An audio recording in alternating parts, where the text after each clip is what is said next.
सावरकर जो अंग्रेज का दलाल था, जो 65 रुपया जो पेंशन पर जिंदा था, अंग्रेज के दिए गए मकान में रहता था, उस सावरकर को अगरबत्ती दिखा रहे थे नरेंद्र मोदी स्टेडियम बन गया अहमदाबाद में। तो देखिए कैसा श्राप लगा। वर्ल्ड कप में हम लोग हार गए। सरदार वल्लभ भाई पटेल से अपनी तुलना कर रहे हो। कहाँ राजा भोज, कहाँ गंगुआ तेली। बीफ का सबसे ज़्यादा निर्यात आदरणीय नरेंद्र मोदी के शासनकाल में हो रहा है, और उसका सबसे बड़ा निर्यातक कौन है? वह बीजेपी का नेता है सोमनाथ। 100 चूहा खा के बिल्ली चली हज करने के। सनातन धर्म बोलिएगा, चमड़ा का जूता पहनिएगा, कंठी माला नहीं पहनिएगा। नमस्कार, आप देख रहे हैं आरडी न्यूज़। मैं हूं योगेश चक्रवर्ती। जेडीयू 26 नवंबर को पटना के वेटनरी कॉलेज में भीम संसद का आयोजन करने जा रही है। उससे पहले जिलों में बड़े पैमाने पर दलितों को जोड़ने का काम चल रहा है। हम आपको बता दें, दूसरी ओर बीजेपी के नेता प्रदेश अध्यक्ष सम्राट चौधरी लगातार जेडीयू या यूँ कहें महागठबंधन सरकार पर हमलावर है। इसी मसले पर हम बात करने आए हैं जेडीयू के मुख्य प्रवक्ता नीरज कुमार जी से। आइए उनसे बात करते हैं। सर, आप लोग भीम संसद का आयोजन करने जा रहे हैं, क्या मोटो है इसका? भीम संसद में जो दलितों के हित में काम किए गए हैं, जो दलित विमर्श का विषय बना हुआ है, उन विषयों की चर्चा करना। कैसे समाज में अमन चैन कायम हुआ, कैसे दलितों को अधिकार दिया गया, जिसके बदौलत समाज में अमन चैन कायम हुआ। तो हमारे पास तो उपलब्धियों की फहरिस्त है, एक लंबी फहरिस्त है। अब भारतीय जनता पार्टी क्या बोलेगी दलित के विषय में? उसके पास बोलने का है क्या? कुछ तो है नहीं बोलने का। क्योंकि दलितों को, जैसे दलितों का आरक्षण बिहार में बढ़ गया जी, तो किसके आधार पर बढ़ा? जनसंख्या के आधार पर बढ़ा। और 2011 में जनगणना हुई, 2015 के मई तक के जनगणना की सूची जारी होती है, लेकिन केंद्र सरकार दलितों का आरक्षण नहीं बढ़ाती है। और हालात तो अब यह कर दिया कि भाई दलितों के बीच में बीजेपी क्या बोलेगी जा कर के, कि सावरकर जो अंग्रेज का दलाल था, जो 65 रुपया जो पेंशन पर जिंदा था, अंग्रेज के दिए गए मकान में रहता था, उस सावरकर को अगरबत्ती दिखा रहे थे नरेंद्र मोदी नए संसद भवन का। तो ये किसका अपमान हुआ? ये डॉक्टर भीमराव अंबेडकर का अपमान है ना। संविधान निर्माता ने संसद बनाया, संसद भवन में उनकी पूजा नहीं हो रही थी। और दलित थे रामनाथ कोविंद, तो उनसे छुआछूत के चलते उनसे शिलान्यास नहीं करवाया। द्रौपदी मुर्मू को उद्घाटन में नहीं बुलाया। तो क्या जाके बोलेंगे, क्या जाके बोलेगी बीजेपी कि बाबू जगजीवन राम, जो इस देश के अंदर में जिनका बहुत सम्मान रहा है, आज बाबू जगजीवन राम छात्रावास योजना बंद कर दिया। क्या है उपलब्धि के नाम पर? बिहार और पंजाब में सबसे ज़्यादा दलितों की आबादी है, ये जनगणना के मानक हैं। और केंद्र सरकार ने क्या किया? केंद्र सरकार ने जो छात्रावास योजना थी, जो नए दौर में नए नाम के साथ ही चला रहे थे, बिहार और पंजाब को एक भी छात्रावास नहीं दिया। जी। और साथ ही साथ सबसे महत्वपूर्ण संवैधानिक संकट खड़ा कर दिया है, जिसका ध्यान सबको नहीं जा रहा है कि 2021 में जनगणना नहीं हुआ है। जनगणना नहीं होने से दलितों को मिलने वाला जो संसद और विधानसभा में आरक्षण है, उस पर अब संवैधानिक संकट खड़ा होने वाला है। तो बीजेपी क्या बोलेगी भाई? क्या उसके पास है? बीजेपी के नेता हैं जनक चमार, उन्होंने आज ही ट्वीट भी किया है, मीडिया में कई जगह खबरें भी आई है कि आप लोग सिर्फ घोषणाएं करते हैं और वोट लेना चाहते हैं, लेकिन दलित समझ चुके हैं और आप लोग से दलित हट करके बीजेपी में शिफ्ट हो गए हैं। तो भाई ट्वीट तो करने का अधिकार सबको है ना, लेकिन उनको तो ही बताना चाहिए। जनक राम जी को बताना चाहिए कि मान्यवर जनक राम जी, जाति जनगणना के लिए तो आपको केंद्र में भेज दिया, सब बेइज्जत करवाने के लिए। ये दलित थे तब इनको भेज दिया। और वहाँ प्रधानमंत्री जी ने सारी बात सुन के केंद्र सरकार ने जनगणना नहीं।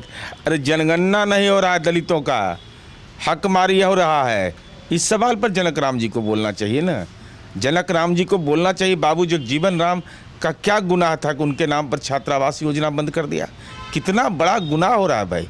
सरदार वल्लभ भाई पटेल जो देशी रियासत जिन्होंने एक किया, और उस आदमी के नाम पर था स्टेडियम बना हुआ, उसको नाम बदल के जिंदा में ही, ऐसा सुने कहीं उदाहरण कि कोई व्यक्ति जिंदे में अपना नामाकरण करा ले।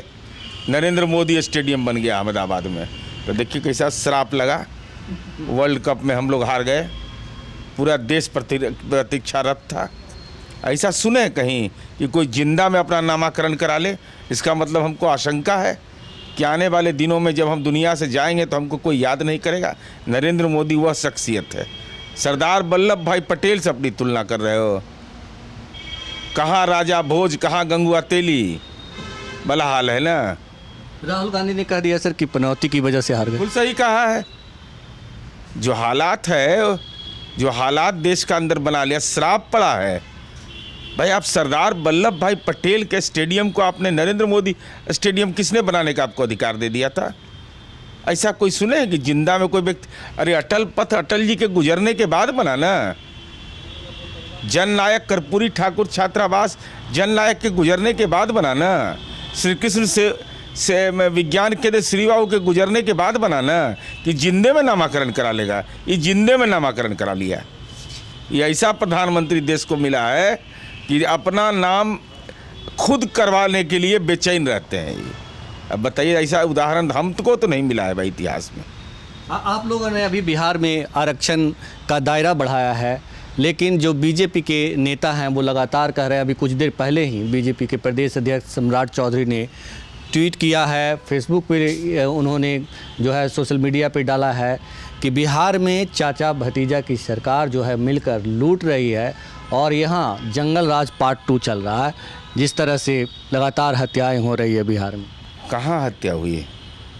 लखीसराय का, लखीसराय वाला बारे में जी। दिखा देते हैं उनको पढ़ने उड़ने से लेना देना तो है नहीं, क्योंकि 1996 में तो 10वां पास किए थे, 2005 में 7वां पास कर गए। सम्राट चौधरी बारे में जानते हैं कि नहीं बात? आई कैलिफोर्निया पब्लिक यूनिवर्सिटी जो ब्रह्मांड में है, ये नहीं है, चंद्रयानों पर नहीं है, वहाँ से डिलीट की डिग्री ले लें। देखिए ये महापापी क्या लिखा है, 15 पेज का पत्र है, जिसने ये सामाजिक अपराध किया है। तो और वो अंतिम लाइन क्या लिखता है जरा देखिए, जय श्री राम। यही ट्रेनिंग दे रहे हैं, यही ट्रेनिंग है ना। जय श्री राम का नारा लगाने वाले लोग कौन कौन सा गुनाह करते हैं। शर्मसार होना चाहिए भाजपा को कि ऐसा आपराधिक कृत्य करने वाला व्यक्ति जय श्री राम लिखता है, जय श्री राम। इसीलिए हम लोग बोलते हैं कि सीताराम बोलो, यही है। जय श्री राम का नारा लगाने वाला लोग महापापी है। तो आप ही लोग नहीं सब ट्रेनिंग देते हैं। ट्रेनिंग सेंटर तो यही लोग खोले हुए हैं, भगवान का पेटेंट लिए हुए हैं। धार्मिक होना अलग विषय होता है, लेकिन धर्म का अफीम अगर डाल दीजिएगा किसी के माथे में, यह महापापी है। यह क्या लिखता है? पत्र पढ़ नहीं सकता है कोई आदमी। ये 15 पेज का पत्र जो मारने के पहले उसने जारी किया है, वह पत्र कोई सभ्य शरीफ आदमी पढ़ नहीं सकता है। हथियार भी शायद बीजेपी के ही किसी नेता ने उपलब्ध करवाई। वो तो उस सब पुलिस में जांच का विषय है, वो सब आ जाएगा। लेकिन हम कह रहे हैं ये क्या है, जय श्री राम जी। यही सिखा रहे हो नई पीढ़ी के लोगों को। जय श्री राम का नारा लगाओ और अपराध करो, गुंडागर्दी करो, पाप करो, हत्या करो, गोलीबारी करो। किसने ये नारे, नई पीढ़ी तो नई पीढ़ी का लड़का है, बिल्कुल बिल्कुल। इसके दिमाग में किसने डाला? ये पाप तो बीजेपी के लोग किए हैं। भगवान का नाम लेना एक अच्छा विषय है, लेकिन भगवान का नाम कोई महापापी ले।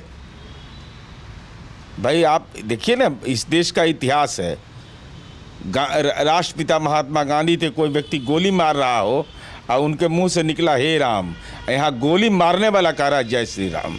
यही अंतर है। जी। राष्ट्रपिता को नहीं मानने वाला यही काम करता है। लेकिन बीजेपी तो अब जय श्री राम के साथ जय श्री कृष्णा भी कहना शुरू कर दी है। ये कह रहा है कि यदुवंशी मेरे साथ हो गए, तब तो बड़ा महंगा पड़ेगा आप लोग को। अब जात उत वाला तो बात वही लोग, वो सब नहीं जात वाला बात नहीं बोलता है। वो सब हिंदू है, सनातनी है, क्या बात बोलते हैं? जात कैसे बीजेपी का लोग बोल देगा? ये तो अभी यादव लोगों का गोवर्धन पूजा करवाया, अभी परसों पूजा हुआ उसमें, अभी करने जा रहे हैं पान सम्मेलन। गोवर्धन पूजा में पूजा हुआ कि नहीं? हम तो कहीं नहीं देखे कि श्री गणेशाय नमः हो रहा है। अरे यह जानिए, बीफ का सबसे ज़्यादा निर्यात आदरणीय नरेंद्र मोदी के शासनकाल में हो रहा है, और उसका सबसे बड़ा निर्यातक कौन है? वह बीजेपी का नेता है, सोमनाथ। बीजेपी का नेता है जो अभी बीफ का जो निर्यात हो रहा है, इनका देख लीजिए, रोजगार तो नहीं दिए इस देश के नौजवानों को। ये कितना बड़ा नौटंकीबाज सब है। ये कौन है? ये कौन है? बीफ का निर्यातक? जो बड़े व्यापारियों में से कौन लोग हैं? ये इन्हीं के लोग हैं ना, बीजेपी का ही लोग है, दूसरा कोई लोग नहीं है। ये धंधा भी यही सब काम करते। संगीत सोम 2010 में 882,000 मैट्रिक टन की बीफ का निर्यात होता था। ई सनातनी गौ वंश के पुजारी, गौ पालक 2023 में 1475,000 मैट्रिक टन गौ मांस। लाज नहीं लगता है बोलने में? लज्जा नहीं लगता है? गाय का व्यापार करते हो, गौ माता बोलते हो। ये किसके आदेश से हो रहा है? और ये कौन है? बीजेपी का ही कौन नेता है? जी जी। संगीत सोम तो बीजेपी का नेता है और निर्यातक है यह। जी जी। तो बताइए, 100 चूहा खा के बिल्ली चली हज करने के। सनातन धर्म बोलिएगा, चमड़ा का जूता पहनिएगा, कंठी माला नहीं पहनिएगा। सर ये बताएं कि आपको लगता है कि जिस तरह से आप लोग पहले ज़िला में प्रखंड स्तर पे भीम संसद किए हैं, अब पटना में वेटनरी कॉलेज में बड़े पैमाने पे आप लोग आयोजन करने जा रहे हैं 26 नवंबर को, लगता है कि जो दलित वर्ग के लोग हैं वो आप लोगों ने आरक्षण का दायरा भी बढ़ाया, आप लोग से जुड़ेंगे बड़े पैमाने पे? हम अपनी बात कहने के अधिकारी होते हैं जी। समाज के हर तबका के लिए हमने काम किया, सर झुका के बात नहीं करते। कोई तबका नहीं है जो कहेगा कि हमारे लिए काम नहीं हुआ है। दलित तो जुड़े हुए हैं, दलित जुड़ेंगे, लेकिन अब चुनाव में 24 का चुनाव है, अब वह क्या होगा नहीं होगा, ये भविष्यवक्ता निर्मल बाबा से तो हम लोग मिले नहीं हैं, वो तो वही सब मिलते रहता है। भाई दलितों के लिए जो हमने काम किया है और दलितों के खिलाफ जो काम किया गया है बीजेपी के द्वारा, उन सवालों का बीजेपी जवाब नहीं देती है। चुप्पी क्यों साध लेती है? चुप्पी तोड़िए, दलितों के हित में किए गए काम की चर्चा करिए। अब कहीं बोलता है कि 9 साल बेमिसाल? अब कभी बोलता है गाय गोबर लव जिहाद, हिंदू मुसलमान ये सब बंद हो गया, अजान ये सब बंद हो गया इनका? अब यही सब बोलते रहेगा, गुंडा राज, तो क्रिमिनल राज, तो ये राज, तो ये जय श्री राम यही सिखाए थे। यही महापापी सबको यही दिमाग में ट्रेनिंग दे दिए थे कि महापाप करो और जय श्री राम का नारा लगाओ। इसीलिए गांधी के रास्ते पर चलना चाहिए। गांधी ने कहा था हे राम। तो ये थे जेडीयू के मुख्य प्रवक्ता और पूर्व मंत्री नीरज कुमार, जिन्होंने साफ तौर पर बीजेपी को कहा कि आप जय श्री राम कह करके जो यूथ है, युवा पीढ़ी है, उसका भविष्य खराब करने का काम कर रहे हैं। हम लोग तो गांधी के मार्ग पर चलने वाले हैं। योगेश चक्रवर्ती, आरएडी न्यूज़, पटना।